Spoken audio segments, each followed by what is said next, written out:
Olá, tudo bem com vocês? Estamos com muito prazer começando o primeiro programa da nossa primeira temporada, o programa Raízes e Saberes. Esse programa que é uma realização do Instituto Umbuto de Pesquisas Africanas e Diaspóricas da Universidade Católica de Pernambuco, com parceria e exibição também na Rádio Paulo Freire. E hoje estou aqui com Negalu Rodrigues. Negalu, seja bem-vinda ao nosso programa. Obrigada, Theo. Também estou com Joyce Mesquita. Joyce, seja bem-vinda. Prazer estar aqui com vocês hoje. E o nosso grande convidado, Mestre Curisco. Mestre Curisco, que ele tem esse trabalho na capoeira, ele conseguiu introduzir a capoeira no ambiente acadêmico. E com certeza é um dos pioneiros nessa cultura para trazer para a gente essa discussão, trazer essa educação antirracista e com certeza vai contribuir muito com a gente nessa conversa. Mestre Curisco, seja bem-vindo à nossa conversa. Opa, muito obrigado a vocês. É um prazer, uma alegria e uma honra verdadeira. Eu já queria começar trazendo essa discussão mesmo para o nosso ambiente, essa discussão para a nossa realidade. Mestre, as pessoas gostam muito de rotular os lugares, principalmente na área da cultura. Esse espaço não é para você, esse lugar não é para você. Eu queria que o senhor começasse falando para a gente sobre como é que o senhor enxerga hoje a capoeira que o senhor faz, que o senhor dança, que o senhor participa dessa arte também, essa forma de expressão, dentro do ambiente acadêmico. No movimento negro, norte-americano, tinha um lema que dizia: seja um militante onde quer que você esteja. Então, eu acho que é isso, o lugar que a gente está, a gente pode tornar ele sagrado, só é dar um sentido. E, como diz, o lugar sagrado é aquele lugar onde as leis se cumprem e nós nos alinhamos a elas, E as leis, toda a nossa conversa vai estar permeando sobre em que leis a gente acredita, Com certeza, o que os homens criam e que estudam no direito são as normas e as conveniências. As leis são as leis do universo. E é essa que a gente procura se alinhar onde quer que a gente esteja, E a gente, quando está pesquisando, a gente com certeza passa por todas essas discussões, as discussões de leis. Joyce, hoje como doutoranda, tem encontrado alguma discussão? O que é que te toca hoje, estar hoje aqui com o Mestre Curisco? O que é que isso chega para tu, falar sobre a capoeira como também instrumento de pensar esse lugar do antirracista, do antirracismo, do antipreconceito, do anti-tudo de ruim? Acho que partindo muito também do que eu já venho pesquisando, assim, como a população negra no Brasil, ela sofreu de várias formas, inclusive com a repressão do Estado. E aí, quando a gente falou de capoeira, eu pensei logo nessa questão, Capoeira foi criminalizada por muito tempo, O Brasil Império, ali antes ainda da abolição da escravidão, era proibido, jogar capoeira, enfim, as pessoas eram punidas com chibatadas.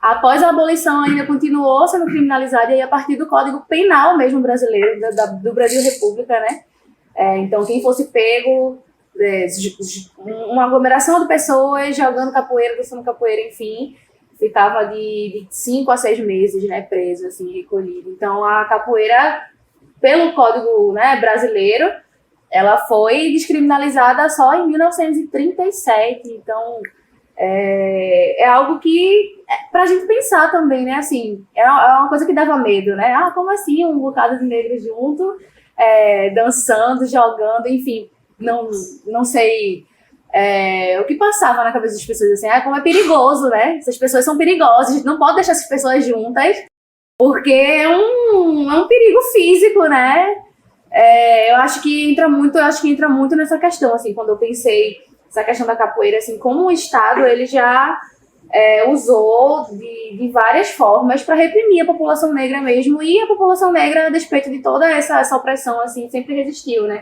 Sempre foi muito, muito forte, assim, sempre continuou fazendo o que acreditava, e o resultado disso é até hoje. A capoeira hoje é o quê? Patrimônio da humanidade, Foi, acho, em 2007, pela Unesco, considerada patrimônio da humanidade, enfim. E tem um valor que a gente sabe que ela tem. A capoeira também faz parte do meu desenvolvimento pessoal, infantil. Tive um tempo, tinha uma educação nas escolas e inseriram a capoeira. Então, o meu primeiro contato foi na escola com a capoeira. Então, nessa ideia, da capoeira na universidade, capoeira na escola, foi meu primeiro contato que eu tive. Um mestre, não vou lembrar na época, era muito pequena, mas eu já fiquei encantada, né, com o gingado, com a forma da dança que se dá. Eu queria entender um pouquinho, Mestre Eurício, como é que foi esse contato com o senhor com a capoeira, né? Essa influência que a capoeira te traz hoje sobre, né, a sabedoria, sobre resistência, sobre autoconhecimento, né? E como foi que o senhor conheceu a capoeira? Como é que foi o seu primeiro contato? Tá. O meu irmão, eu tenho uma família, eu sou o irmão mais novo de uma família de 8 filhos. E o meu irmão, que foi o terceiro filho da família, chamado Leonel, ele formou-se na primeira turma de Educação Física da UFPE. Veja que curioso, foi em 75 os primeiros alunos do curso de Educação Física. Ele foi um desses que concluiu. E no final a turma dele fez uma viagem de celebração para a Bahia. E quando ele veio para casa, ele trouxe um berimbau para o meu irmão, França, e um bonequinho do Ipiranga Futebol Clube, que tem aquelas cores vermelha e preta, já que ele era do esporte do Recife e queria me induzir como criança a torcer pelo esporte. Ele me deu esse bonequinho e deu esse incentivo para eu torcer pelo esporte, e para o meu irmão deu o berimbau e disse: a capoeira veio e contou alguma coisa, e é uma resposta para a escravidão, e é muito bonito, e o berimbau e toca assim. E eu disse, esse negócio é para mim, não é para ele. E abandonei o bonequinho e todo o tempo eu ficava olhando para o instrumento e entendi antes de ver. Antes de ver a capoeira, eu entendi pelo pouco que o meu irmão tinha falado. E até conhecer a expressão física dela, eu desenhava o que eu imaginava que fosse. Pronto. Então é isso que vocês estão vendo. Acho que quem não vê, não ouvir essa sua fala e não se emocionar, acho que o que a gente faz, de fato, ao falar sobre esses antes-preconceitos que existem por aí, é falar sobre humanidade. É falar sobre esse aspecto humano que tem no berimbau, que tem na guitarra, que tem em qualquer outro instrumento que tem como missão transportar ou transformar aquilo que a gente ouve enquanto som em arte. Del, desculpa a minha emoção, mas a gente não pode deixar isso uma coisa inocente, sabe? Porque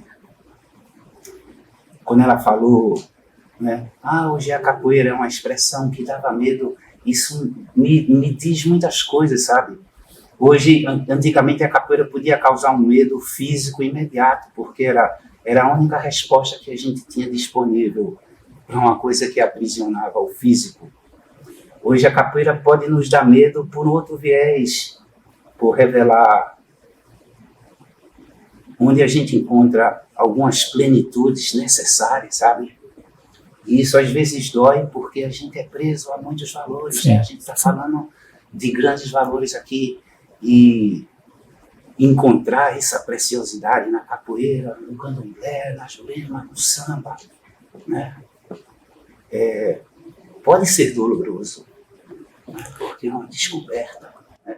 Aí entra os nossos símbolos, Xangô, Ogum, Bulu, Exu, né?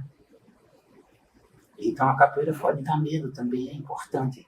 Se a gente tiver receio desse enfrentamento, né, pelo que cerca a gente, ela pode dar medo, porque ela pode revelar muitas coisas.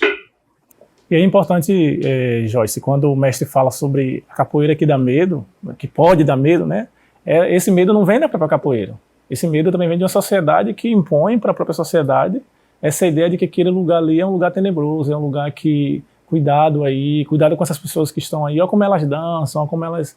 E pelo contrário, hoje, assim, eu sempre falo, sempre que eu vejo uma criancinha, e aí eu não estou querendo aqui ser contra um esporte tal, ou A ou B, mas assim, eu me sinto muito, muito bem de espírito, bem da minha alma, de ver uma roda de capoeira do que ver um MMA, por exemplo, né? Em que as pessoas se matam, se violentam ali. Às vezes eu fico me perguntando, onde que de fato teríamos que ter medo, né?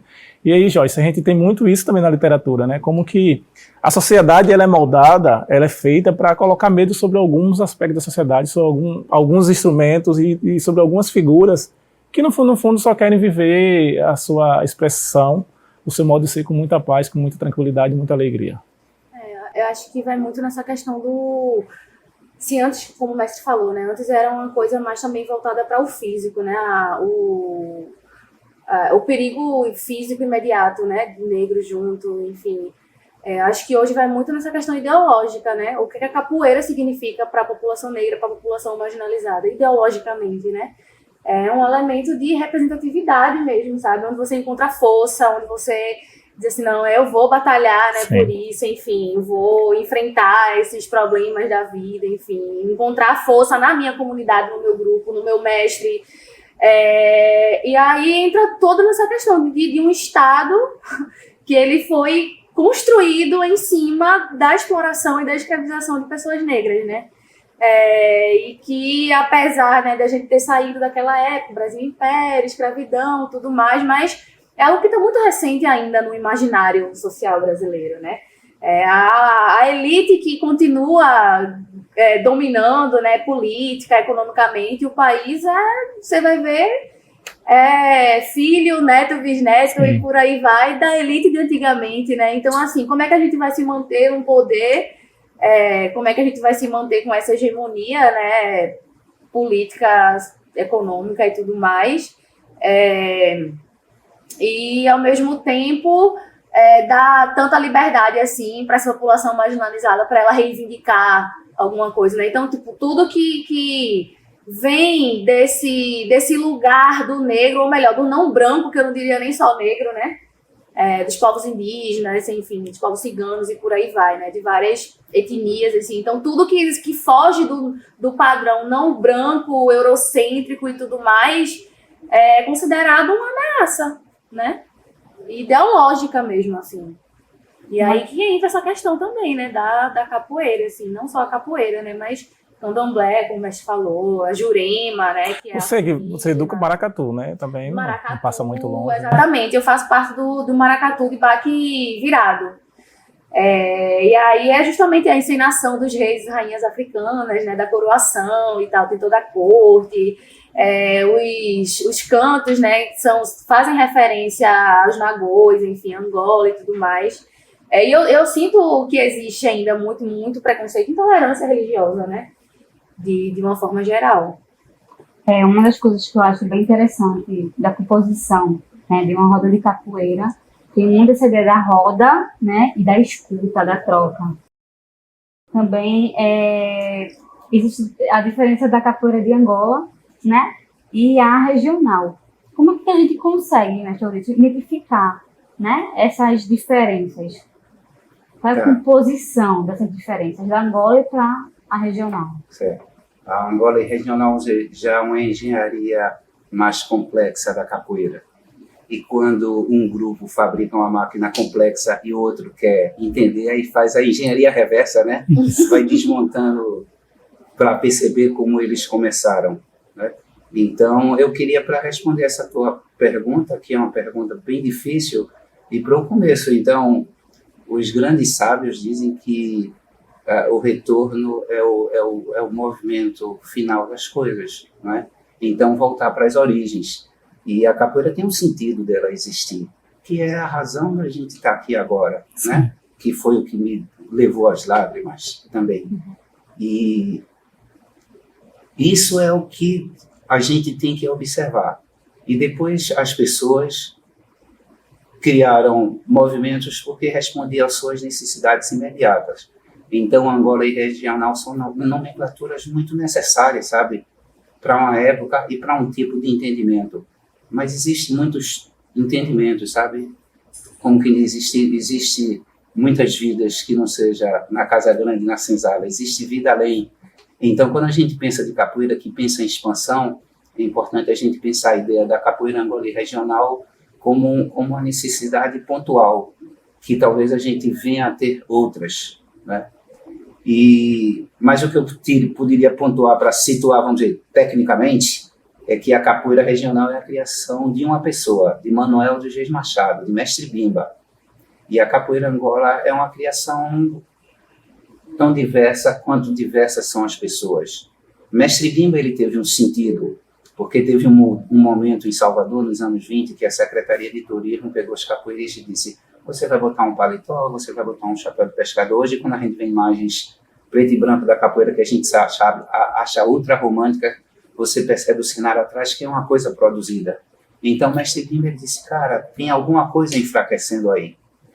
E é preciso que se fortaleça. E essa ideia de fortalecimento foi como ele, é o que estava ao alcance dele. É importante a gente acreditar que ele deu o melhor. Hoje existe muito julgamento, porque diz, ele incorporou coisas, não tinha como ele colocar coisas de fora, ele não tinha nem informação para isso. Ele tinha muitas necessidades, né? Tanto que o primeiro nome da escola dele era Centro de Cultura Física e Regional da Bahia, porque era proibida a capoeira. Ele foi estrategista, subornava delegado para fazer roda na praça, né? Então, assim, geralmente ele é criticado porque ele teve essa iniciativa. E a capoeira Angola, que só criou este nome, só veio se fixar depois dos anos 40, é tudo aquilo que não passou por essa escola de mestre Bimba. Então, tinha nesse meio até pessoas que não se envolveram, que criaram. Então, é muito diverso esse universo para a gente tentar definir nessas duas formas, que é importante buscar e entender o que elas querem dizer, com respeito, não é? E entender as pessoas, né? Se localizar no lugar delas e no tempo delas e não cometer injustiças. E é muito diverso, mestre. Se tratando de coisas de negritude, é preciso a gente ampliar. Sim. Então, paralelo a mestre Bimba e a pastinha de Escovadel, que tinha um determinado acesso, porque Bimba tinha alunos universitários e pastinha era amigo, pelo menos, de Jorge Amado, entre outros, mas teve milhões de outras necessidades de capoeira. Não, inclusive, a gente vai voltar com essa conversa, a gente vai continuar com esse papo, a chegar sobre esse aspecto mesmo mais estético do capoeira. No nosso próximo bloco a gente vai falar sobre isso aqui em Pernambuco. Então a gente vai para o próximo bloco do nosso Raízes e Saberes, voltamos já.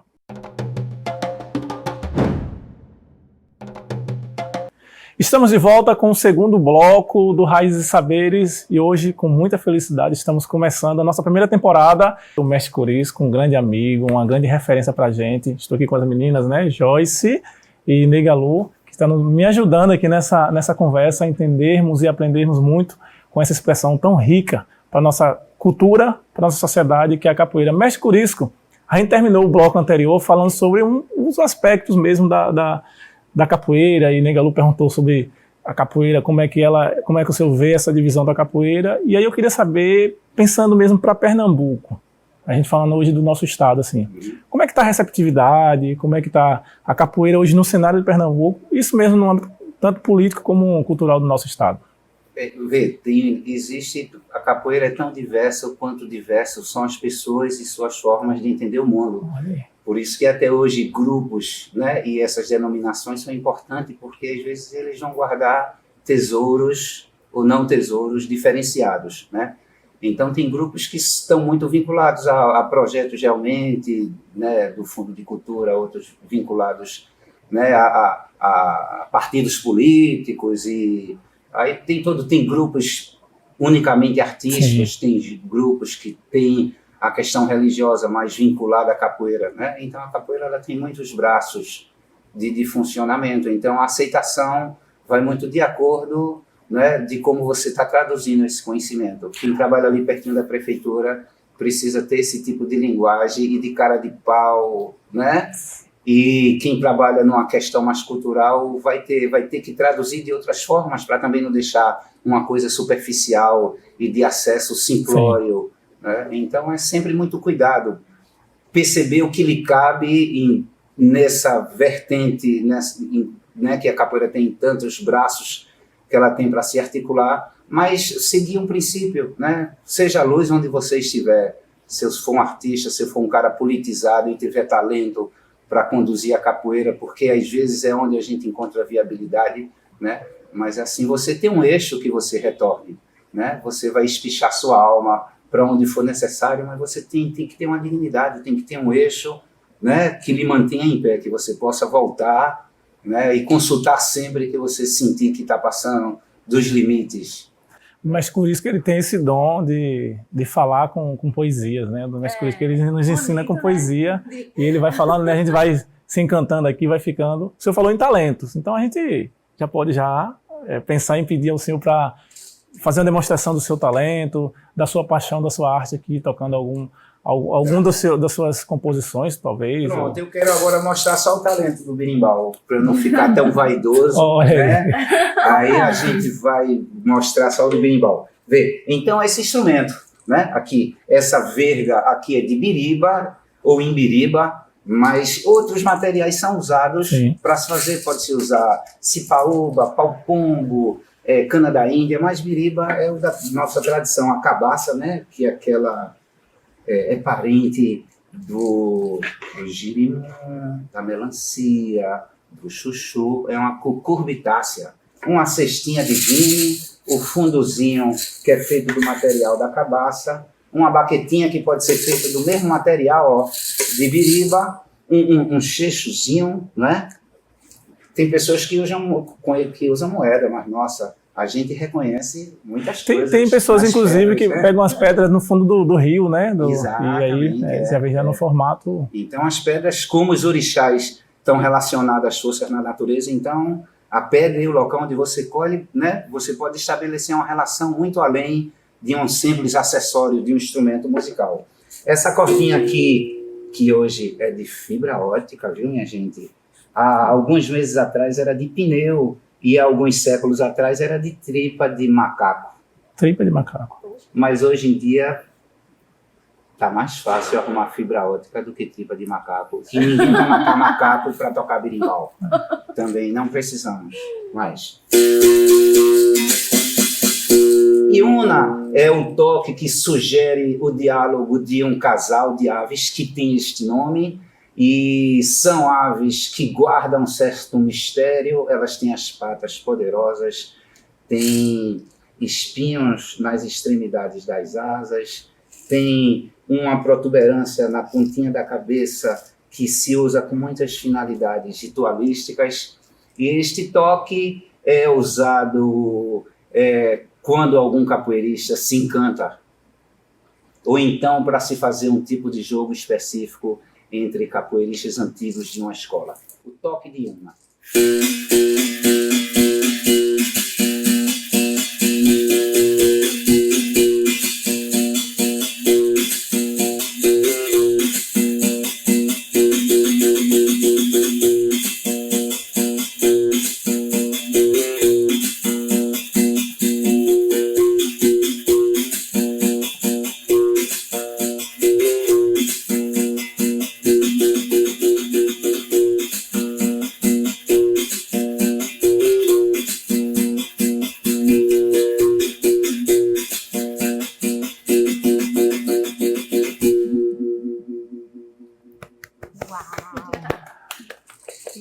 Que lindo. A música ela também faz parte desse elemento da capoeira, né? Sim. Essa troca também de ouvir as músicas e também aprender, né? Adquirir alguma sabedoria também. Nas né? letras, muitas mensagens. Quando foi que o senhor se tornou mestre, né? O senhor trouxe um pouquinho desse processo do seu irmão de trazer esse objeto para o senhor. Mas eu queria entender mais como aprofundou, assim, de fato, essa curiosidade, né? Que o senhor passou por essas etapas. Necessidade. Como diz um ditado, ver o que todo mundo viu e pensar o que ninguém pensou. Por brecha para a sobrevivência. E uma criança que nunca foi o dono da bola, nem teve velocípede, sabe aqueles copinhos de telescópio que hoje tem, que você é uma caixinha e você abre e eles esticam, sabe? Sim. Ou então aqueles joguinhos que não existem mais, que são números num quadradinho, aí você vai botando os números e pronto. Eu tinha vontade de ter esse joguinho e esse copinho, e nunca tive.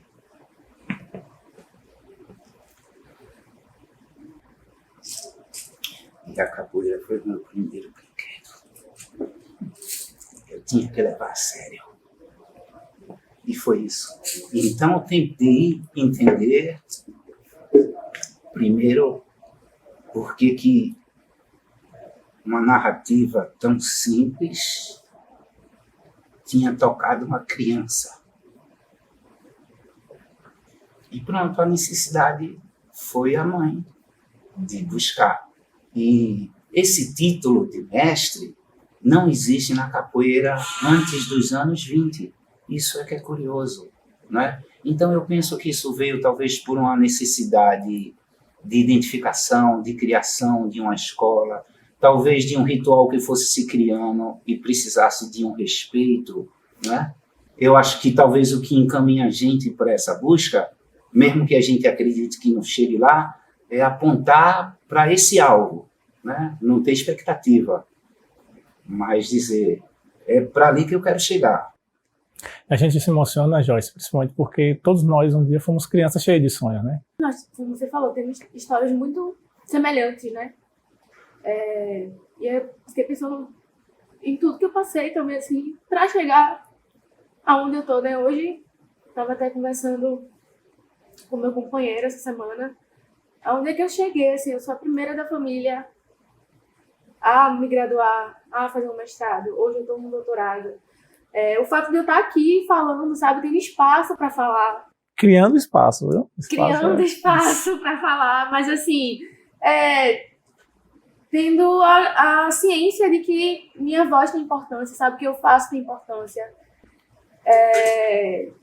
Eu nunca imaginei, né, que eu ia chegar onde eu cheguei, e vendo o que o mestre falou, assim, acho que eu me espelhei muito, assim, na sua vivência, sabe? Eu me vi no senhor. Por isso que eu tô muito emocionada ainda. Muito linda. E principalmente porque quando a gente fala em emoção, a gente está falando aqui, e aí hoje em dia é uma discussão muito grande, né, de os lugares que a gente quer ocupar. Minha gente, a gente não quer ocupar o lugar de ninguém, nem um lugar maior ou menor. A gente só quer mostrar para a sociedade que a gente quer ser quem a gente sonhou em ser. E por isso mesmo que eu tenho toda a convicção e toda a segurança para falar para você que está ouvindo, você que está em casa, você que está acompanhando esse programa, que você pode. Porque não é chegar onde eu cheguei, nem chegar onde Joyce chegou, nem chegar onde o mestre chegou, é chegar onde você quer chegar. Então, se você sonhou um dia em chegar em algum lugar, e aí os sonhos eles têm a capacidade de ser do tamanho que você sonha, né? É porque você está querendo sonhar e você tem a capacidade de chegar. E a sua presença aqui ela não tem nem o que dizer para. Não, eu estrago o programa de vocês. Eu estraguei vários programas aqui na Católica. Isso, cara, impede. Às vezes a gente ser claro, né? A emoção tem isso. Se a pessoa não traduz, impede a gente ser claro. Mas vê, Del, acho que as pessoas é necessário entender o que eu estou dizendo, que tenham medo do samba, que tenham medo do candomblé, da capoeira, sabe? Porque vai revelar muitas coisas, talvez, que as pessoas vejam fugindo, por isso que o mundo está do jeito que está. E sem falar que o medo, agora eu vou dar uma de filósofo aqui, o medo é o lado da moeda que nos revela a coragem. E o senhor sabe muito mais do que eu. Hoje o senhor tem um projeto bonito, que o senhor leva a capoeira para um espaço que é bem, vamos dizer, que sofre tanto preconceito na sociedade, que as pessoas têm esse medo, que é o espaço de ressocialização das pessoas, dos pequenos infratores, né? Como a nossa sociedade rotula, assim. E você falou a palavra certa. Coragem, vai ver a etimologia da palavra. Vem de latim, coraticum, que é ação do coração. Então, coragem não é um ato de um heroísmo televisivo e imprevidente, né? O ato é uma ação do coração. Uma mãe que não sabe nadar e mergulha na piscina para salvar o filho. Então é isso, o trabalho com essas pessoas, a capoeira é mais deles do que minha, Sim. Sabe? Eles não têm, então eu espero que eles me ensinem muito a capoeira, né? Eu vou lá mostrar formas e trazer ideias, mas eles aqui vão revelar a capoeira mais verdadeira. Eles estão sentindo na pele algo que eu não estou sentindo e que é muito doloroso. E eles estão sentindo dores que eles nem identificam ainda, que é a falta de oportunidade. A gente chega lá e vê, porque, cara, esses projetos precisam dar certo, sabe? Não, é danado a superficialidade que a gente encontra, sabe, em muitos desses lugares. Então, eles é que vão ensinar a capoeira pra gente, porque eles é que estão tentando traduzir a vida, enxergar. E como diz, às vezes eles nem sabem a oportunidade que eles estão perdendo. É muito ruim ver pessoas que não têm 18 anos de idade sem nenhuma oportunidade na vida, né? Passando algemado, sabe? Na frente da gente. Uma coisa que eu penso sobre isso, mestre, que é tipo analisar, fazer um reparo, né, da existência dessas pessoas que estão passando por essas situações e a capoeira, né? A capoeira ensina muito a fuga, o ataque, né, o contra-ataque, né? Então esses movimentos também fazem a gente também na vida, né? Com as nossas lembranças da infância, com as dificuldades que esses jovens estão passando. Então a capoeira, ela traz uma outra ótica, uma outra percepção da vida também para esses jovens, né? Sim, sim. Né? Uma coisa lúdica, mas que a gente pode trazer para essa seriedade é a questão dos movimentos de cabeça para baixo, sabe? Uma compreensão do mundo que parece exavessa, mas que existe uma leitura ética, técnica, sabe? E é isso mesmo, né? Assim, o mundo de cabeça para baixo funciona dependendo de que olhar você dá para ele, né? O capoeirista, quando vai no pé do berimbau, ele olha para o chão. E a gente tem uma reflexão no grupo que diz, poxa, quando eu estou olhando para o chão, eu estou olhando para o chão ou para o céu do Japão, né? Eu posso aprofundar essa dor. O olhar para o chão pode ser de depressão, mas se eu entender, se eu mergulhar, se eu compreender, eu vou chegar no céu do Japão. A capoeira como treinamento físico, ela é massa, porque a gente também é muito iludido por produtos alimentícios, pelo mercado. E a capoeira ensina, a gente vê... Quando a gente ia conversar sobre Angola regional, você fica me provocando para falar, né, Del? Aí eu ia dizer, ó, o importante para o capoeirista, seja qual for o que ele abraçar, ele, tecnicamente, na roda, fazendo a coisa funcional, ele precisa ter movimentação, ele precisa esquivar para o lado certo e fazer boas escolhas, sabe? Então, poxa, esse mercado, né, esses oferecimentos, então, esquivar para o lado certo, sabe? Saber cair no chão, cair e levantar. O lema da capoeira, cair 1000 vezes. Quem caiu 1000 vezes levantou 999. Então, tem muitas coisas que a gente sua treinando, mas que pode trazer para uma realidade. E sem contar que nessa linha que o senhor fala desse pensamento de Sócrates, né?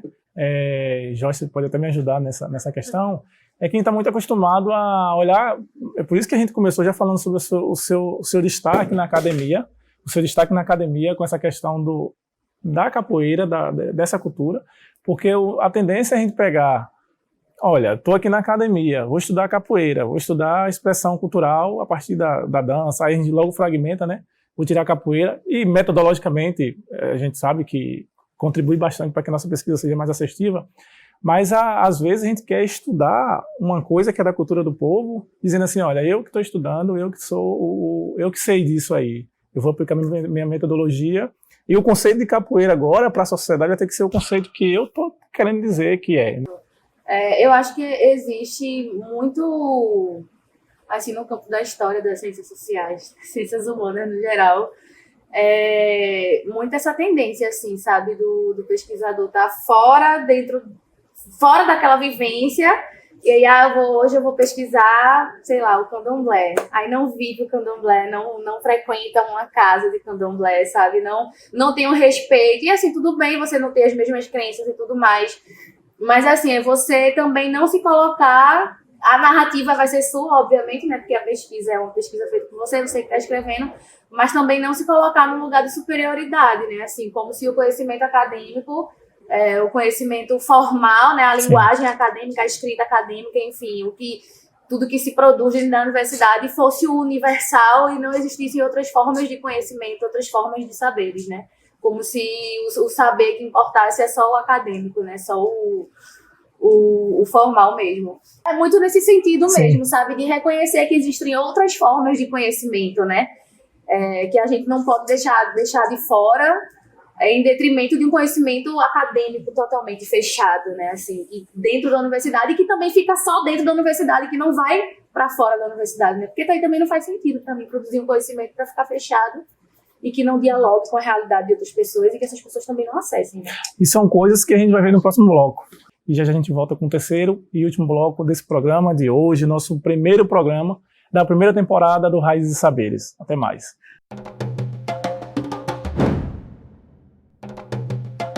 Olá, estamos de volta com o nosso terceiro e último bloco do Raízes e Saberes, esse programa que é realizado pelo Instituto Umbuto de Pesquisas Africanas e Diaspóricas, instituto aqui da Universidade Católica de Pernambuco, exibido então na Rádio Paulo Freire. Hoje, juntamente com Negalu Rodrigues. Negalu, mais uma vez, é um prazer estar com você aqui. Com você. Também estou com Joyce Mesquita. Joyce. Estou muito emocionada de estar aqui. E o Mestre Curisco, né? Um grande amigo. Obrigado pelo convite, prazer estar com todos, todas. Tem jeito para mim, tem como aprender a capoeira, o que é que a gente faz? Então, o primeiro jeito é a vontade. Falamos de necessidade no bloco anterior, então o maior jeito é esse.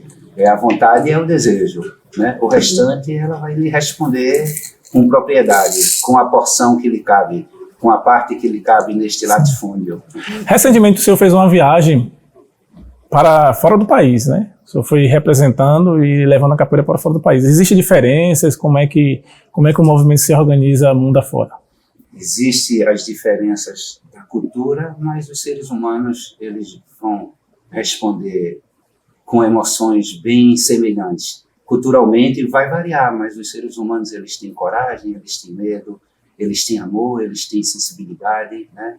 Eles desenvolvem raiva, apego, desapego. Então a gente vai nesse encontro humano. A questão cultural eles têm muito interesse pela nossa linguagem, por tudo que é nosso, né?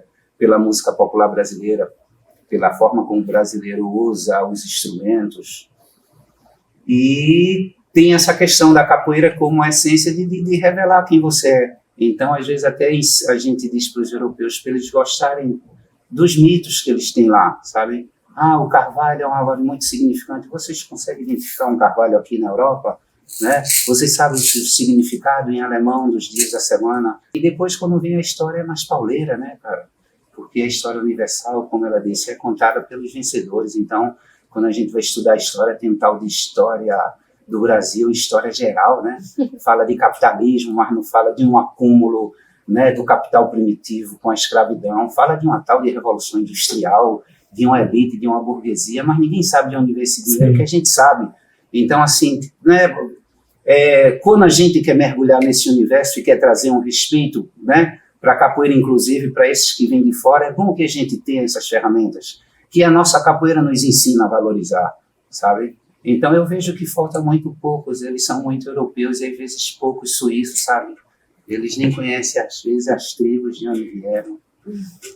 E às vezes as pessoas, quando têm contato com a capoeira, eu falo muito porque quando eu vou a Salvador, né, sou baiano, e quando eu vou a Salvador, a gente tem também a capoeira com aquele aspecto mesmo, pensar que o turista quer explorar ali, né? Eu vou entrar na roda de capoeira para tirar uma foto, às vezes achando que, tá vendo aí que eu não tenho preconceito, tá vendo que eu não sou. Mas a capoeira é muito mais do que isso, né, mestre? Bem mais que isso. E a Bahia, meu pai, é terra de muita capoeira. Então, se você entrar nos becos e nas locas, você vai encontrar tudo de bonito e de original. E muitas vezes aqueles capoeiristas que estão trabalhando com turismo, assim, eles estão só enfrentando a necessidade. Mas quando você vai ali, né, no local secreto do coração, você vê que tem, né, essa descoberta.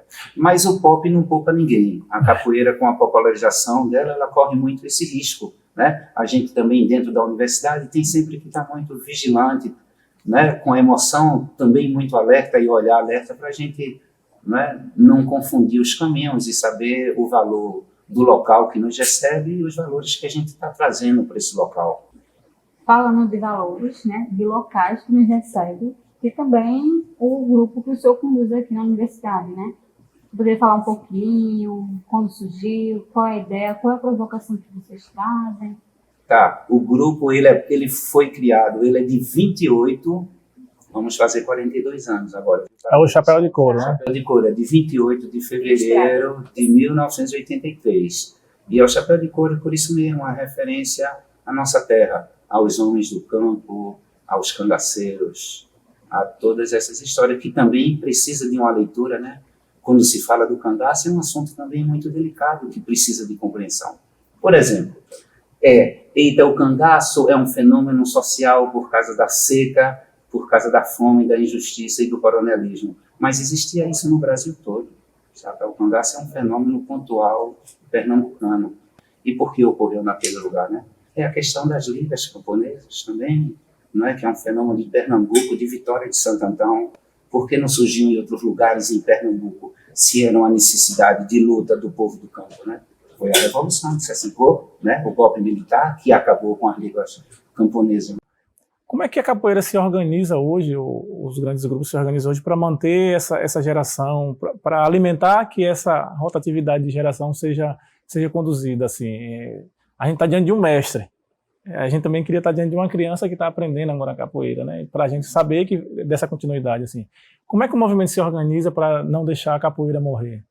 O movimento que consegue se organizar para não deixar a capoeira morrer, eu acho que é o que leva, como é um grupo, né? Como uma família que se organiza, Sim.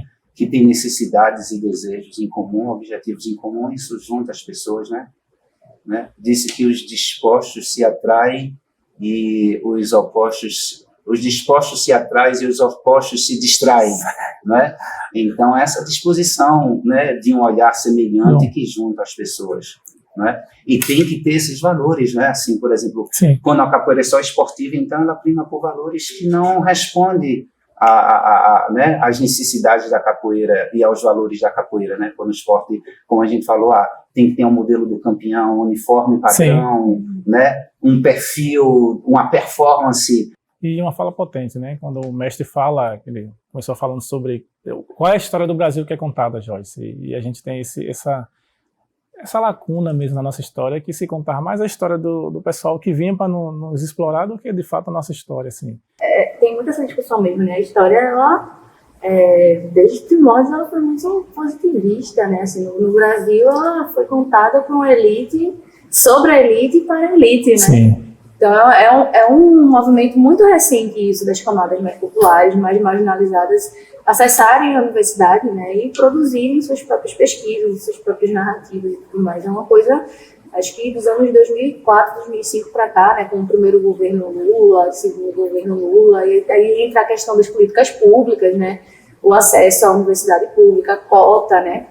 Mas, assim, eu fico muito preocupado porque a gente tem um ano que tem um ano ele é contabilizado por dias, né? Então são 365 dias. Mas a gente tem o início do ano com carnaval, aí depois a gente passa ali pelo São João, né? E finaliza com as festas de final de ano, Natal.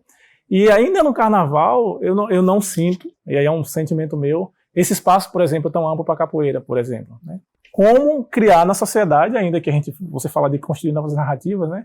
Mas como criar de forma revolucionária mesmo, mestre, esse espaço para quem diga, não, eu estou aqui. Não vou tocar simplesmente no cerimonial ali da Assembleia Legislativa que acha bonitinho colocar um grupo de reizado, por exemplo, ou um grupo de capoeira. Não, eu vou tocar porque esse espaço é meu. Às vezes essa adesão ela é mais intensa, às vezes é menos intensa, né? É importante. Eu acho que as coisas, para serem verdadeiras, elas precisam de um certo tempo de maturidade, né? Quando a gente vai cozinhar arroz, se botar no fogo baixo ou no carvão, o sabor apura melhor, não é? Do que se você manter o fogo alto. Aí, às vezes, você começa o arroz integral na panela de pressão com fogo alto, quando começa a pitar, aí você abaixa o fogo, espera 35 minutos, e o arroz é saboroso e nutritivo. Mas aí eu acho que é tempo e percepção, sabe? Talvez não pense nessa pressa de quantidade, mas a questão da qualidade. Eu fico pensando também sobre, por exemplo, né, socialmente falando, pessoas não brancas ocupando muito esse espaço, né, de culturas negras, né? Por exemplo, capoeira, candomblé, né? Trazendo um pouco dessa percepção também de fé, né? Porque capoeira não é só uma ideia musical, né? Uma ideia de esporte, mas também de espiritualidade, né? De nos conectar também, né, com nossos ancestrais e continuar passando essa cultura, né, de geração em geração, né? E eu fico pensando que muitas vezes a cultura negra, as pessoas não negras querem beber, né? Querem usufruir, mas o respeito de fato coletivo, né? O racismo, o preconceito, a gente sente, né? Somos nós que somos marginalizados, né? Com o dito nome capoeirista, por exemplo, né? Candomblessista, né? Então eu fico pensando assim também, mas como é que é a sua percepção nesse sentido, né? As pessoas não negras, né, querer também usufruir, né, da cultura, da capoeira, mas na prática diária delas, elas não têm de fato essa sensibilidade, né, do quanto pessoas indígenas e negras, né, que são capoeiristas, elas sofrem diariamente por preconceitos e racismo, por ser quem são, né? Poxa, amiga, é verdade. E capoeiristas de direita, não é? Isso é bem triste, mas assim, como a capoeira tem uma expressão, ela tem uma aparência e tem uma essência, né? E a aparência dela é muito chamativa, principalmente no auge, né? No brilho da execução. Então, às vezes, é só isso que as pessoas querem, aparar as unhas da capoeira. O berimbau é lindo, mas não querem ouvir falar sobre religião, sobre fé, sobre misticismo, mas o alcance é tão pouco e se reúne, sabe, com tanta superficialidade, né? E como eu disse, quem não busca esse outro lado da capoeira, então o seu grupo vai ter sempre um perfil muito parecido, sabe? De pessoas com aquele perfil semelhante, de jogo muito semelhante, de comportamento, não vai ter, né, a coisa diversa que uma capoeira original deveria permitir. Então tem pessoas que estão se alimentando a ceia em cima da mesa e pessoas comendo uma migalha, então fica só boiando, às vezes atravessa o mundo e o universo, mas estão boiando, sabe? Não estão dando mergulho. Aí às vezes a gente sente uma dor e às vezes tem a satisfação. Me lembro um depoimento de Ayrton Krenak, quando um repórter preocupado perguntou para ele: e você como é que se sente quando você vê o açaí com marca japonesa, quando vê o japonês transformando, sei lá, vai um dia ter pasta de ayahuasca, sabe? E refrigerante de guaraná. Ele diz, cara, eles vão fazer chiclete disso tudo, mas nunca vão saber o que o pajé diz para a planta. Sim. Então, em relação a isso da capoeira, é importante. Por isso que no nosso lema do grupo, visitem a nossa baobá que está aí, seguir o caminho, salvar o respeito, cumprir o preceito, guardar o segredo, sabe? E um segredo você só revela quando você tem outro para segurar aquele que revelou. Então, às vezes, essa expansão e esse crescimento, às vezes é mais interno, individual, para depois explodir. Mas se a gente, né, não guarda alguns segredos, a gente está dando a arma para quem não deve, está dando uma ferramenta em mãos indevidas. Infiel depositário, no direito diz, né? Por isso que a relação do mestre com o aluno é artesanal. Ele tem a relação da sala de aula, que já é artesanal, porque só permanece no grupo quem se identifica, sabe? Que às vezes tem situações até de exercício que você não enfrenta se você não tiver um bom parceiro do lado para segurar mais um abdominal, ou mais uma meia lua de compasso, ou entender por que você caiu e aquela dor não é tão grande porque tem um parceiro mais antigo, né? Então, é isso. Essa herança verdadeira só é passada para quem merece. Por isso que a gente tem que ter fé, né? E a capoeira vai algo a mais do que essa prática esportiva e física. Eu não quero disponibilizar o que eu tenho de melhor e ser para um depositário infiel da nossa herança. Rapaz, eu confesso que eu entro nessa conversa, nessa roda de conversa uma e saio outra, né? Eu fui para minha infância, fui para minha juventude, né? Cheguei em Negalu aqui agora, né? No aqui e no agora, fazendo essa troca com vocês. Então eu quero agradecer a Del, a Joyce, minha companheira, ao mestre por essa troca riquíssima. Obrigado. Espero que a gente venha se encontrar nos corredores da vida para conversar e trocar mais um pouco. Joyce? Eu quero. Não, você tem que agradecer também a Del, a Negalu, principalmente ao mestre. Aquilo que eu falei, me emocionei. Acho que eu me vi muito na sua vivência, assim, a sua inspiração. E é isso, agradecer mesmo, assim, foi muito especial para mim. Eu aprendi muito também, me tocou muito, assim, sabe? Acho que marcou. Foi o primeiro programa, a gente abriu com chave de ouro mesmo, assim, sabe? Fez muito massa. E meu amigo, meu professor, meu mestre, Corisco. Eu tenho o pedido e depois o depoimento. O pedido é para cortar todas as lágrimas. E o depoimento, eu cheguei bem nervoso, cheguei brincalhão porque estava nervoso por conhecer Del, por conhecer Negalu, Joyce, né? E a gente sabe e se projeta um pouco na história da gente, o que a gente não conhece. E, cara, eu acho que a gente nasceu chorando e quer morrer rindo, né? Esse é o destino desse jogo, né? Nessa existência da gente. E tem aquelas verdades universais, né? A gente nem chegou a falar que os homens criam normas, mas as leis são do universo. Eu queria fechar com a lei universal, né? Que se diz na linguagem sofisticada de truísmo, é uma verdade universal. Aquela verdade que quando as pessoas escutam, elas não conseguem pensar diferente daquilo que foi colocado. E quando eu digo que nasci chorando e quero morrer rindo, não é uma verdade universal. A gente chegou de um jeito e tem que sair melhor do que chegou, né? Então, o grande sentido da nossa conversa e das coisas que nos inspiram, né? Os orixás, os sambas, os maracatus, as capoeiras, né? Fazer com que haja essa transformação, que a gente né, cumpra essa lei do universo e da natureza que a gente prima tanto com nossas práticas, né? A gente chegou de um jeito e tem que sair melhor. E, poxa, cara, vocês me levaram também para esse lugar dessa busca, né? Saímos melhores daqui. Eu boto a maior fé nisso. Obrigado, Del. Obrigado, Negalu. Obrigado, Joyce. E eu quero agradecer a vocês aí de casa também, que acompanharam o nosso programa. Teremos os outros episódios, acompanhem nossos programas. E eu não quero finalizar assim não, tá? Quero finalizar só dando tchau para vocês não. Eu queria finalizar o som do berimbau. Se o mestre puder nos presentear com esse final tão triunfal. Então, como a gente se emocionou, mas a gente gosta de festa, né? Também, porque a emoção é face e doço da nossa moeda existencial. A gente se emociona com as alegrias e com as tristezas. Então, um sambinha de roda. Só o berimbau, que é para só envaidecer a ele.